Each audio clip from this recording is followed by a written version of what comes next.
Hello, Renee Flamont here. This topic is definitely it's a crossover, off-topic crossover because we do this all the time with a narcissist, don't we? We change for the relationship, but it's not just with narcissists. It happens many times. It's a phenomenon that many people pleasers do this behavior, and I recently kind of wrote it all out and taking off from the last video, as I was writing it all, this outline out, and taking off from the last video, we talked about how they mirror us, and it's a manipulation for them to make you fall for them. It's a manipulation for them to make you fall in love, to think you met your soulmate, right? We talked about that. But we can all be guilty. This is where I got concerned. I'm like, wait a minute, are we manipulating? Because just let me finish. You know I'm going to go around the world, but I'll get there.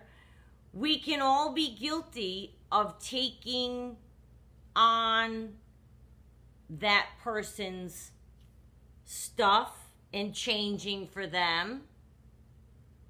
So the difference is, though, it's not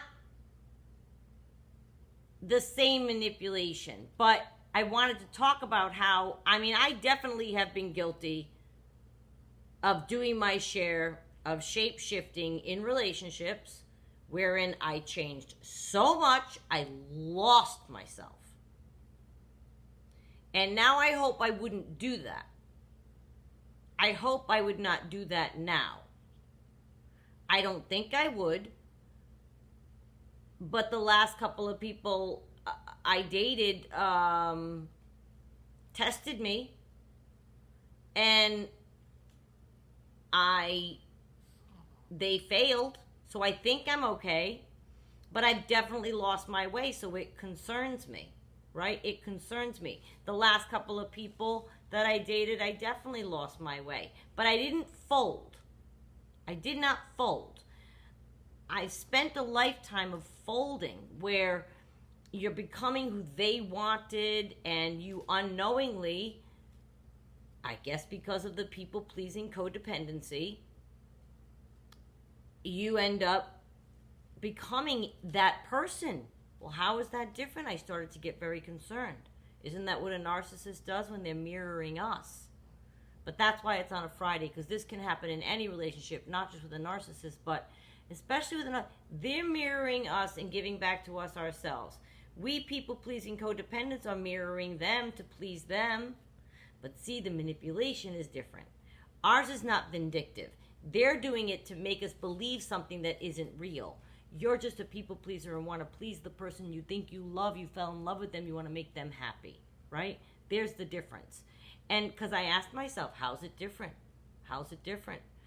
You know, they definitely shapeshift in order to manipulate whoever they're with. They will be a different person depending on it, right? And if we're doing manipulation to please others, that was my concern.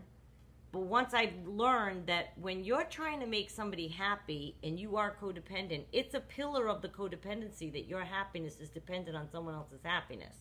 So I finally told myself, if I'm doing it to please others, makes them happy, it brings them, then I realized the manipulation is different.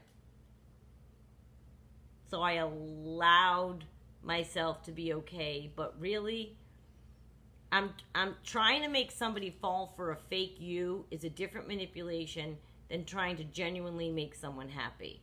But again, I admit, lest it gets pointed out by someone else, that the word technically describes what we people pleasers are doing. Kind of does. It is kind of manipulation. We don't think about it. It's not calculated. Many times it's a codependent's automatic response.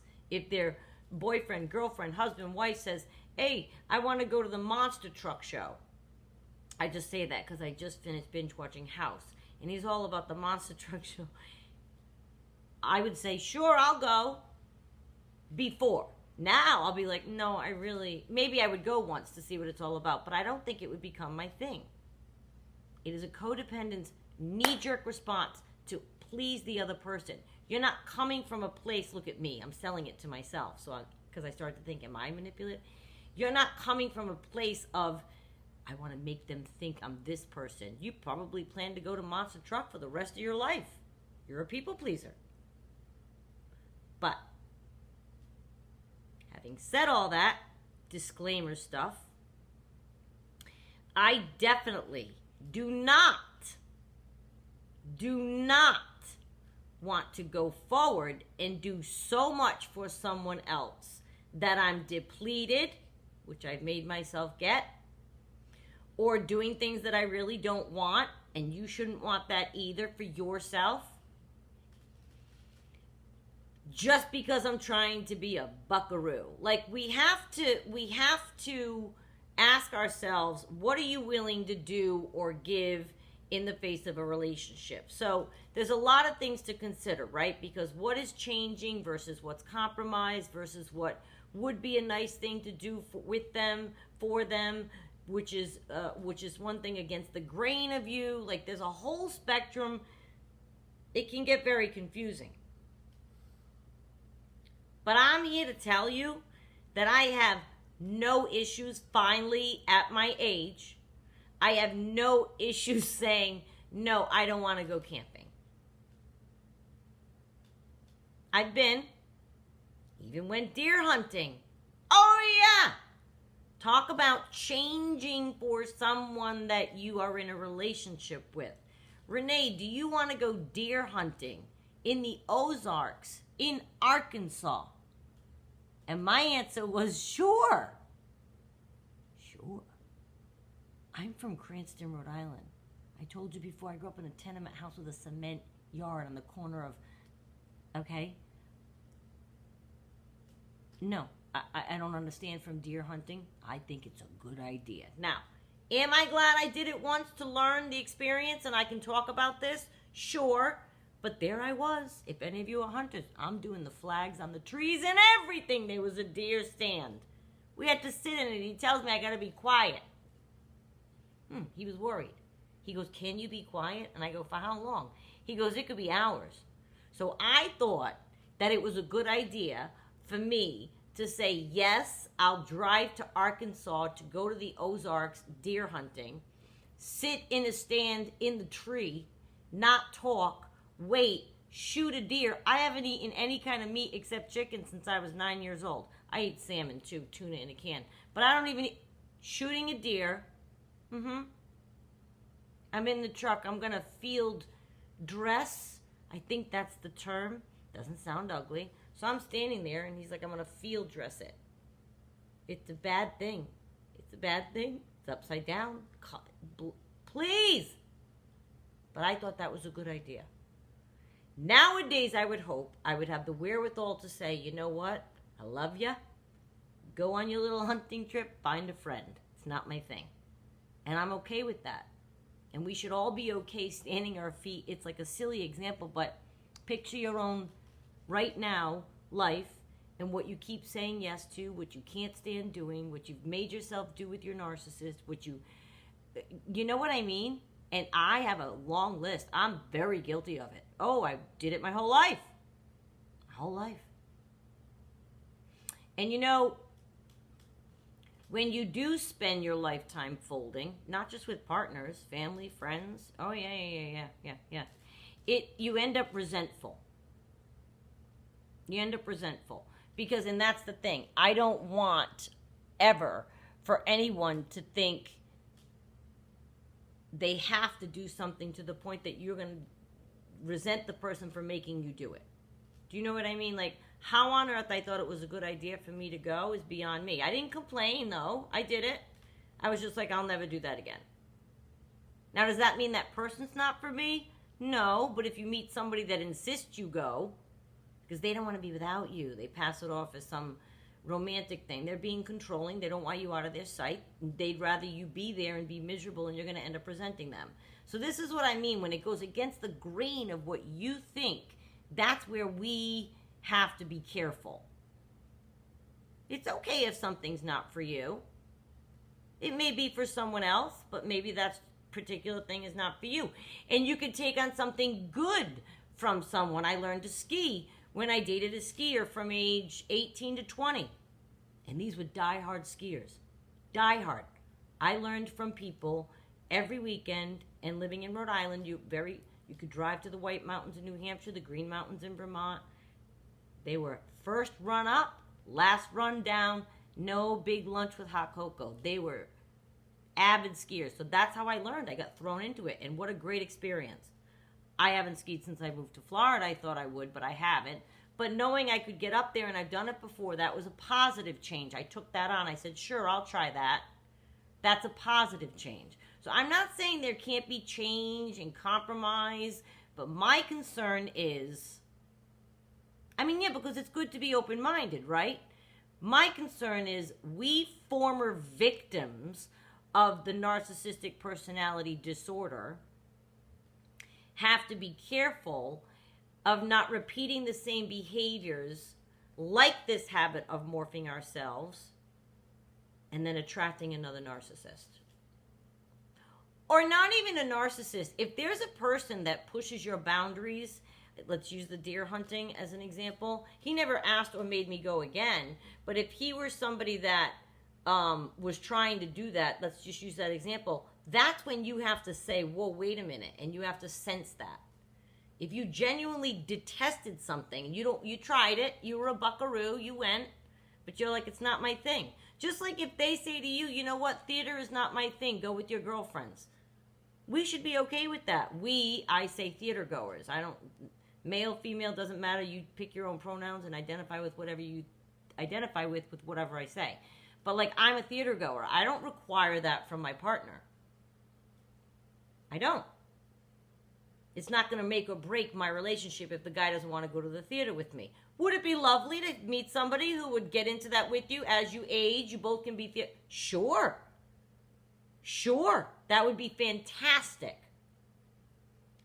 And I would like somebody to be open-minded to say yes to something like that.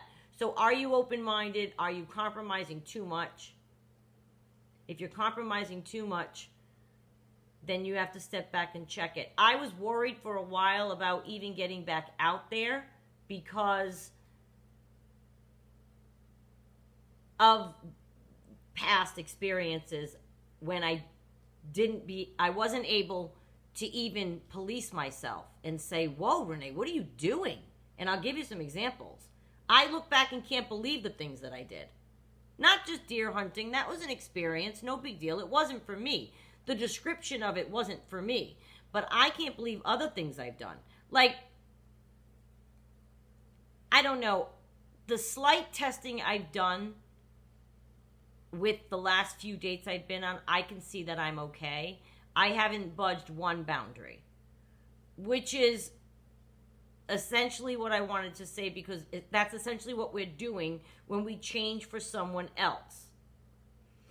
It's shifting a boundary that was set because it goes against the grain of who we are. You know when you're doing it, it feels wrong. Rushing downtown. This was another time. Rushing downtown and not stopping at home. On a Friday at 4 o'clock being told, oh, you can run here. Don't even go home first. Just come right here. I'd rush around. I was miserable. Rather than saying, it's a Friday afternoon. I'm going to go home. I'll see you at 8. And me taking 3 or 4 hours in my house, going for a run, hanging out, taking a shower in my own home. I was always rushing around. He wants me there right now. Okay, let me pack a bag and I'll run. And then I'll run at his house. This was 10, 12 years ago. I used to run every day. What? I didn't feel that, because you're dying to be with them.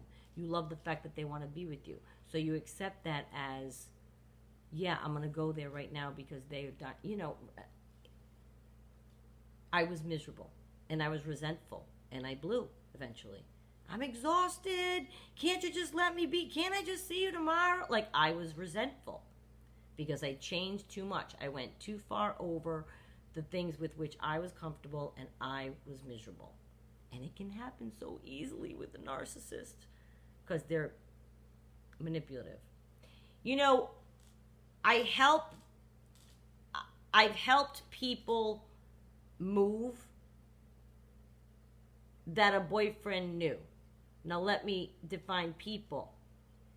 More than once, I'm helping move your 30-year-old daughter's office and apartment at almost 50 years old, and you're over 60 at this time, when she's from Orlando and has 1,000 friends her age, some big strong men on the docket.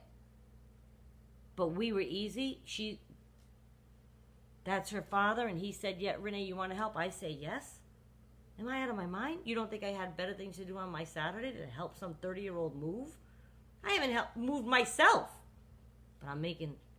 No, that's unacceptable. I have a bad back. This guy's over 60. I'm watching him. I'm thinking, where are her 130-year-old friends?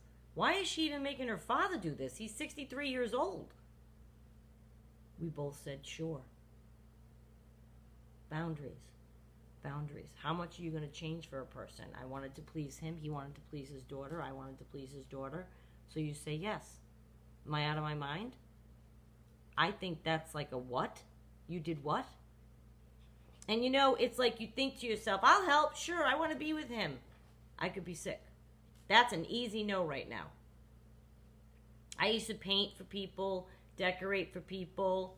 Last time somebody asked me to paint, and I never ever charged anybody. Ever. And last time somebody asked me, I said, I don't do that anymore. If somebody wanted to pay me, I would, but I'm not one to say, yeah, I'll help you decorate if you pay me. I don't do that. Now I just say, I don't do that anymore. But for 20 years, I help people decorate, pick colors, paint colors, pick out furniture, pick out gowns for weddings, help them dress themselves. I never charge anybody anything. I just help friends. I help people, right? But now I'm getting older. I don't want to paint anymore somebody's wall. I'll paint my own. I don't want to go camping. You know what I mean? If you have your list, I have my... If it's something that goes against the grain, we got to watch changing for the relationship so much. The last 3 people I dated tried to push me, and I rejected them. Marine, hockey game guy, and bum. All 3 tested me. I passed, they failed. When I say I passed, I mean I showed myself. Where's Minnie? Did she sink? Oh, she sank. I just realized I didn't see her. I realized when I was in it that it was happening. You know, pushing me to see them more or do, you know, and I was like, no, I don't think so. Or no, I don't think I like you. What do you mean? But normally maybe I would be persuaded and see them again. I was like, nope, I just don't see it. So you can find little ways to test yourself and see how much if you've decided, yeah, no, I don't want to do that anymore. I went so far over the line so many times in relationships that I definitely lost myself. And then you have no anchor. You don't know even what you like anymore. You don't know what you like to eat, where you like to go, how you like to dress, how you like to decorate. I remember when I moved in here. This is the house that I moved into right when I was divorced. And my husband and I had like tastes. You know, we both worked well together in that regard. But I pretty much did all of our homes, and he liked what I came up with most of the time, but I'm a little crazier, right? I'm a little zanier. I make some choices that are odd, right? When I moved in here, this was like an explosion now of all those weird choices in one place. It felt really good to be able to liberate my taste. And it took me a while to find it. I've redecorated a million times, but it feels good when you allow yourself to come out and play. So if you are in a relationship where you feel, I've really given a lot, I'm so far over the line, I don't even know what I like. Start doing things that you do like. You never figured it out. You were 15 when you met. Ask yourself now, do you like to knit? Do you like to read? Do you like to, you know what I mean? Start doing the things you like. Get yourself back to feeling like yourself. And then the next time they ask you whatever your example is, then you'll be able to say, no, I don't think that that's for me. Once you define the parameters of, you have to ask yourself how much you'll be willing to compromise, change, shift. What is non-negotiable for you is very vital. And once you define those parameters, it's vital we hold tight and don't change them to suit your partner. I mean, you decided on those parameters for a reason, right? Once I start to bend, I get resentful. Just to give you a hint, maybe you can identify with that, because I know it took me a long time. I didn't know what I was mad at. I was just mad all the time. And I would be fighting with them the entire Friday night once I got there because I'm resentful that I had to rush here.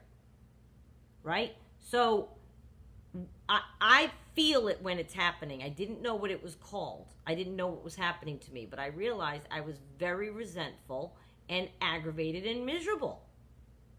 And I've learned it's a trigger for me when I'm pushed in any way. And I don't mean I can't meet in the middle. Okay?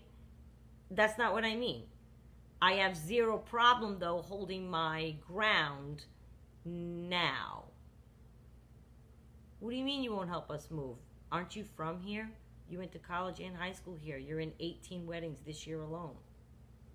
I can count 18 strong bodies just thinking of 3 wedding parties. Where is everybody? That's how I would respond if I were pushed. Not, yeah, I'll help you. Because your father's an easy phone call because he's right there and I'm right next to him. So I said yes.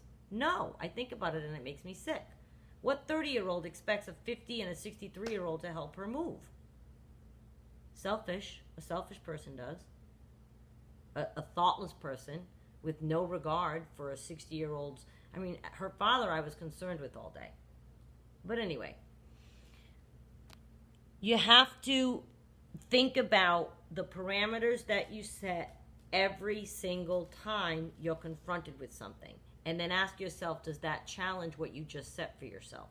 If you can't get out and you're in a relationship and you're trying to make it work, it doesn't mean you can't set parameters and no longer do something that you've been doing. I've been doing it for 20 years. If I stopped, he's not going to understand. Well, talk with the person. I don't think that any of us are put here to try to be miserable going through something and keep accepting things that you're doing because you're changing for your partner and you are trying to make them happy. People pleasing is a great quality when kept in check. When kept in check, it's a lovely quality. People please all you want, but not at the expense of yourself. A codependent person, their happiness is dependent upon their other person's happiness. So they make the person happy, and then I'll be happy. If you're happy, I'll be happy. It's very dysfunctional. And I have that, I was told, and I've been working on it forever. So it's very hard for me not to change and become the other person. I'm like a piece of clay. Oh, that's why I'm a narcissist's dream. But I'm really trying to work on it. I'm 55 now. As you know, I posted some birthday stuff in community there, and you guys wished me a happy birthday. Thank you. But I don't want to go forward and take that feeling of I'm going to bend and twist myself to fit what you want so I get my fairy tale. I'm good just as I am. And I don't know if I told you this. I might have mentioned this. I don't know.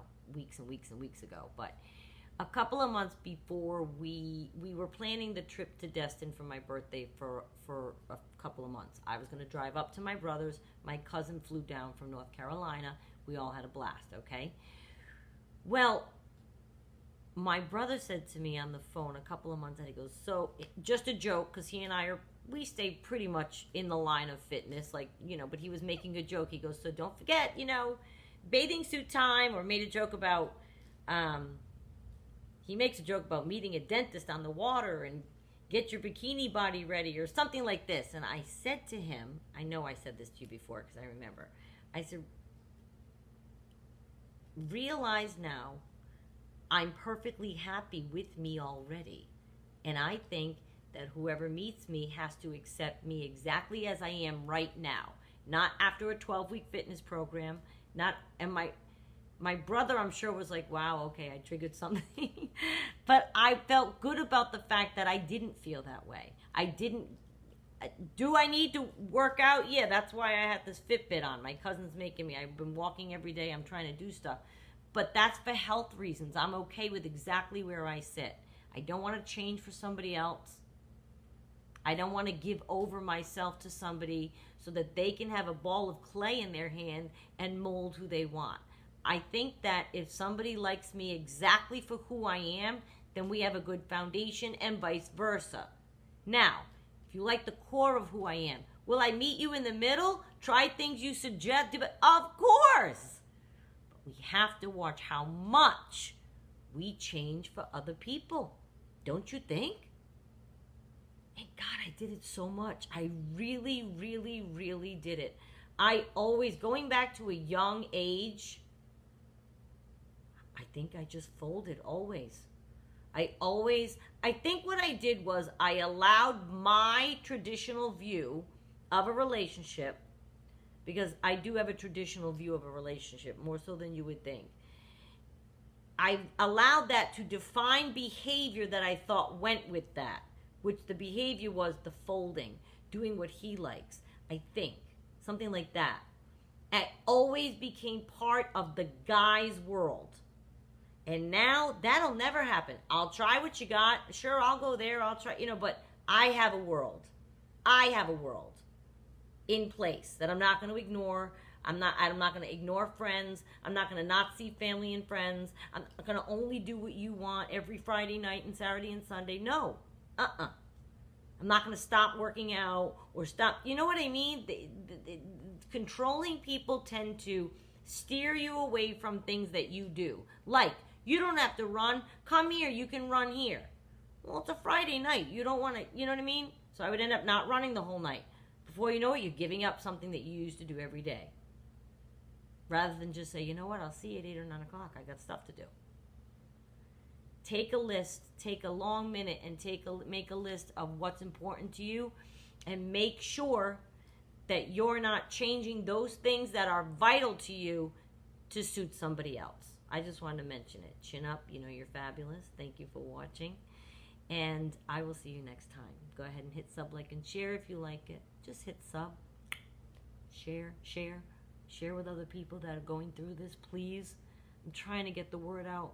People still are unaware. We still have new people coming on that this is happening to. And I want to say, I wish they knew the channel a year and a half ago. Maybe it would have saved them from going through it the last few months. So the more people you know that maybe are going through something, anything to do with it, and this is definitely a crossover, has a lot to do with narcissism. It's not really even off topic, but it kind of is, because it can be any relationship. We got to keep an eye on how much we change. We're strong people. We've been through a lot. Stand firm for what you believe in. And if there's something you don't like about yourself, change it. But if you're happy where you're sitting, hold on to your boundaries. Thank you very much for watching. And again, I'll see you next time.